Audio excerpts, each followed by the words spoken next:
Salam Bapak Ibu Saudara-saudari sekalian, selamat bertemu kembali dalam ibadah mandiri, ibadah di rumah masing-masing. Hari ini Minggu 19 April 2020 kita tetap melaksanakan ibadah mandiri di rumah dalam rangka physical distancing yang dianjurkan oleh pemerintah. Firman Tuhan untuk kita hari ini yang akan kita renungkan yakni dari 1 Petrus pasal yang pertama ayat yang ketiga hingga ayat yang ke-12. 1 Petrus pasal yang pertama ayat yang ketiga hingga ayat yang ke-12. Nanti Bapak Ibu Saudara silahkan membaca sendiri firman Tuhan ini. Nanti saya akan langsung masuk di dalam perenungan firman Tuhan atau khotbah. Namun sebelum kita merenungkan firman Tuhan atau saya masuk di dalam khotbah, mari kita bersatu di dalam doa. Mari kita berdoa.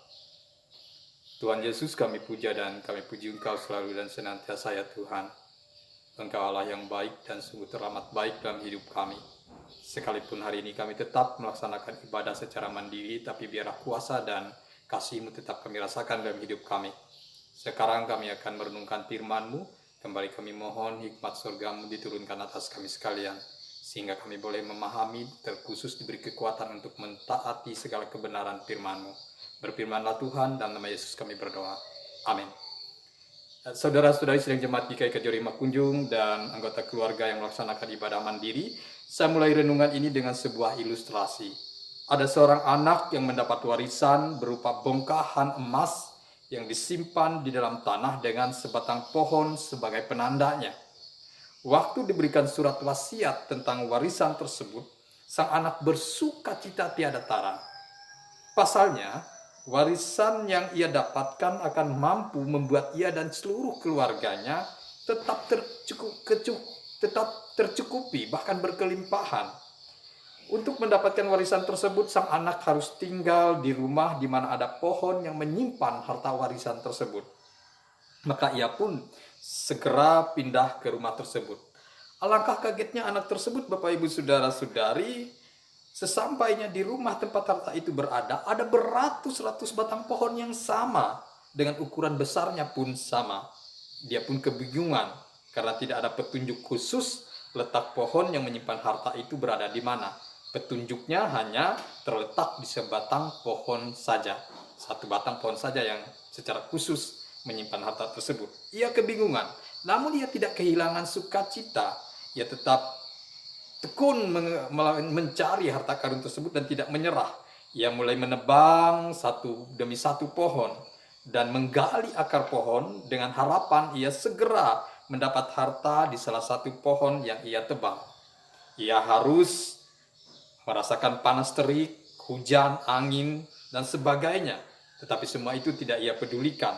Ia tetap mencari pohon yang menyimpan harta tersebut karena dia tahu bahwa harta itu pasti ada dan itu pasti akan dia temukan. Dan benar saja, ia pun menemukan harta tersebut. Nah, sidang jemaat sekalian, sebagai orang percaya kita pun mendapat warisan yang tiada ternilai. Apa warisan kita? Warisan kita sebagai orang percaya ialah kehidupan yang diberkati Tuhan untuk hidup kita saat ini dan kehidupan kekal bersama Tuhan Yesus untuk kehidupan nanti. Makanya judul khotbah ini adalah kehidupan kini dan kehidupan nanti. Nah, warisan yang diberikan Tuhan Yesus itu adalah untuk kita, kehidupan kini dan kehidupan nanti. Maka kita pun harus memiliki sikap yang benar atas anugerah, atas apa yang diberikan oleh Tuhan, yang kita dapatkan dalam hidup kita. Atas warisan yang diberikan atau anugerah yang Tuhan berikan dalam hidup kita. Seperti siapa? Seperti apa seharusnya sikap kehidupan kita setelah kita mendapat anugerah Tuhan untuk kehidupan kita saat ini dan kehidupan kita nanti. Yang pertama, kita harus memiliki rasa syukur dan sukacita.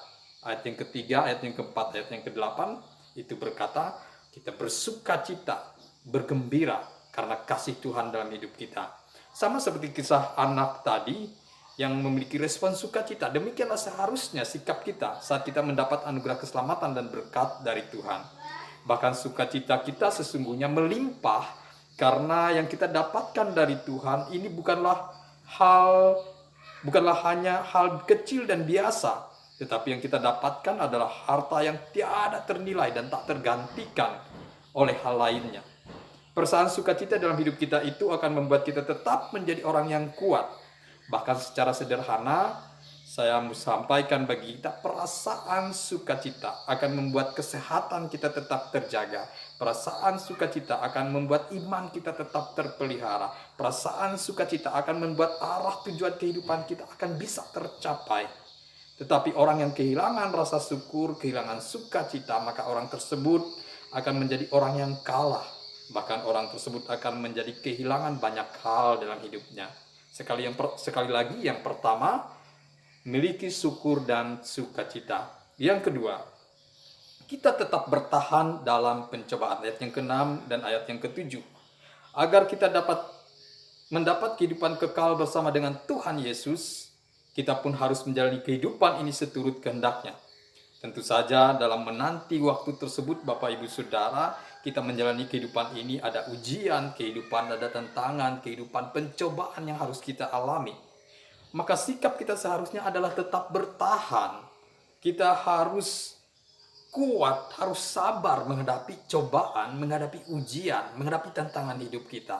Jangan kita kalah, tapi kita yang harus mengalahkan segenap ujian yang ada. Supaya apa? Supaya kita memang terarah bahkan mendapatkan warisan atau anugerah keselamatan kekal bersama dengan Tuhan. Karena sesungguhnya ujian hidup itu memurnikan diri kita, itu kata firman Tuhan. Apakah kita layak atau tidak mendapatkan harta yang telah disediakan bagi kita? Orang yang tahan uji, yang bertahan, maka dialah yang akan mendapatkannya. Oleh sebab itu, sedang jemaat yang dikasihi Tuhan Yesus Kristus, kita baru saja menghadapi atau merayakan Paskah pada minggu yang sudah lewat. Marilah kita tetap memiliki rasa syukur atas anugerah pemberian Tuhan Yesus Kristus dalam karya kematian dan kebangkitannya.